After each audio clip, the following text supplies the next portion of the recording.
Hello and welcome to this Chosen Lifeline for Women. My name is Charmaine Jennings and I am your Chosen Life Specialist. Well, I've been called to challenge and change your worth, willpower, and wisdom of women. This episode is dedicated to willpower, and willpower is the ability to really, forego those short-term pleasures, right? The things that you really want right now, right? To be able to not give in to those things or subject yourself to those things, because you know what, you have a long-term goal and the goal is greater and it's bigger, and you're not going to distract yourself with the smaller things when you have this long-term goal. And so willpower is the ability to do that, to really make sure that you have the will, meaning I have a will set where I can be disciplined, I can follow the structure of what I need to follow to be able to get to the end goal. And so we always want to honor women who have willpower. And this episode is dedicated to a woman by the name of Harriet Tubman. Yes. She was born in the slave state of Maryland. She was born in East Maryland. She escaped in 1849 and she arrived in the North, and she was not satisfied with her freedom. Man, imagine getting, accomplishing something great, right? But you're not satisfied with the fact that you accomplished something great when, other people are suffering. She could have been happy. She could have lived her life. She could have started over and just really enjoyed herself. But she's the type of person that, no, I have a calling. She understood her calling. She knew that she was assigned to help other people accomplish what she had. So risking her freedom, risking what she had accomplished, right? She could have said, this is the end goal, I'm done. But no.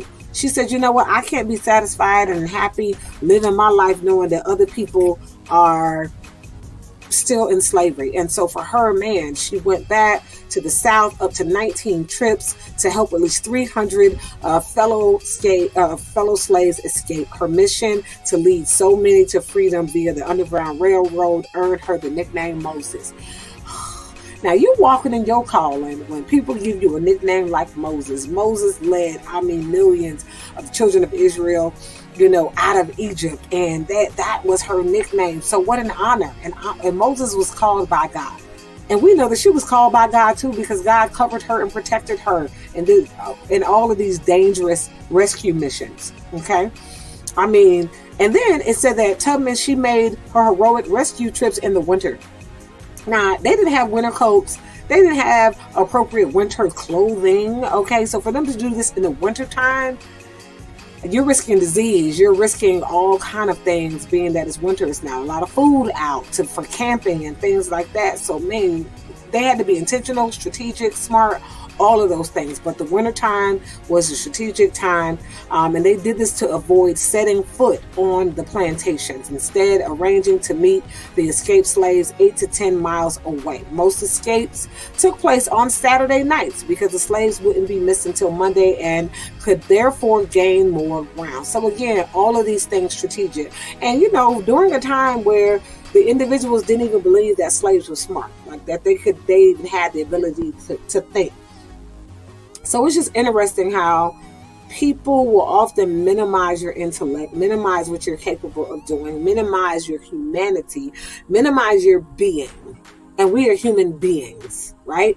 They only respect what you do as long as it serves them. And so, yeah, those individuals respected slaves for what slaves could do for them, but they didn't respect their being, because if they did, you wouldn't minimize their thinking, especially considering that these individuals who were enslaved, right?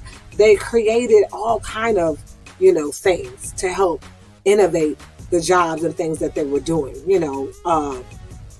and so it's just interesting. But she is a woman of willpower because, again, she had a will to rescue people. She had a will to, first of all, she had to have the desire to have her own freedom. I'm sure she might not have been able to be in a romantic relationship, because who's going to be in a romantic relationship with a woman that keeps going back to the South to put her life at risk, to jeopardize her happiness and things like that? So I'm sure she wanted a lot for herself, but because of her calling and knowing what she was called to do, it would have taken a very, very strong partner to really support her in her work, in her calling. So I'm going to encourage you When you know what you're calling in and you know what the will and plan is for your life, you need to operate in that. And you know what? Those that are called and assigned to you, they will support you. For Harriet Tubman, she didn't allow anything to get in the way with the mission that she was on and what her calling was. And so this is something that we can be encouraged by. Be encouraged that whatever you're called to do, however you're called to do it, if it is supporting people, it's enhancing the lives of others, walk it out, right? Be like Moses. Be like the Harriet Tubman, who she knew what her calling was and she operated in it. And this was her dangerous prayer. In her willpower, this was her dangerous prayer. She always recited this: I'm going to hold steady on you. You've got to see me through.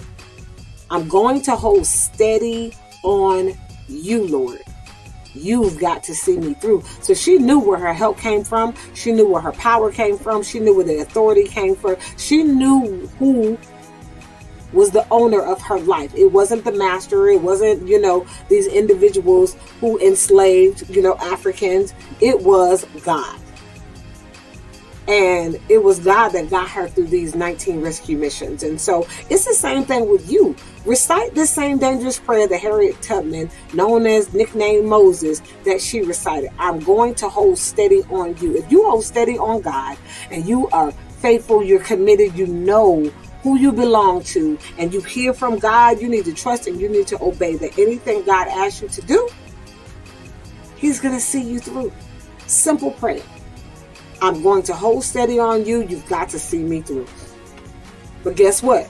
There's an act of faith first. I am going to hold steady on you. Not to look and lean to your own understanding, but to hold on to God's understanding and to obey and trust God. And so be encouraged in this lifeline. You have willpower. Exercise it. Don't stop at the short-term goal. Don't be distracted by the things that are in front of you now. If you're supposed to write a book, if you are supposed to travel the country, if you're supposed to take this job, trust and obey God that if it's His will for your life and He tells you to do it, then guess what? He's going to see you through. Until next Lifeline, my name is Charmaine Jennings. Visit us at chosenlifespecialist.com and book me for a session so we can work on your worth, willpower, or your wisdom. I look forward to speaking with you soon. Until next Lifeline.